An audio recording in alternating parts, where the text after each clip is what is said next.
When Kim Phuc first became a Christian, she was stunned by Jesus' words about loving your enemies and blessing those who curse you. She even thought it was a misprint or a mistake in the Bible, but she realized that this is what God wanted her to do, to forgive her enemies. And so she began to compile a list of all her enemies, starting with those who dropped the napalm bombs that changed her life. Looking at her completed list, Kim thought Christianity was too difficult. She had no idea how to forgive those who had hurt her. And so she would say to God, "Father, you don't understand my pain." And she would beg him, "Is there not justice for me to be paid?" But over time, Kim realized that her bitterness and her unforgiveness was, in her words, like a cup running over with thick, sludgy coffee, so dark that it swallows all light. The longer she tried carrying the sludge in her heart, the more weighed down and burdened she became. One day God spoke to her heart and said that she must pour out the sludge until it was no more. And so Kim took that list she had compiled and began to bless her enemies and not curse them. As she made a habit of this, she says, God poured that sludge out bit by bit.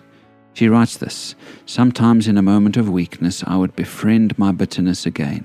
And like a river raging over the broken dam, my cup would refill with wretchedness and rage. I would sense that level of blackest sludge rising in my soul again and think, why did I do that again? The decision to pick back up my pain was never worth it. Forgiveness is always the better path." One day, she was giving a talk in Washington on Veterans Day, and afterwards a man came up to her and identified himself as the man who ordered the dropping of the napalm bombs in her hometown that day. He came to her and said, "Kim, I am sorry. I am so very, very sorry. Will you forgive me for what I've done?" And Kim reached for his hands, looked deep into his eyes, and said, "It's okay. I forgive. I forgive." Oh, my friends, don't let the black sludge of unforgiveness weigh you down. It is a poison that will destroy you day by day.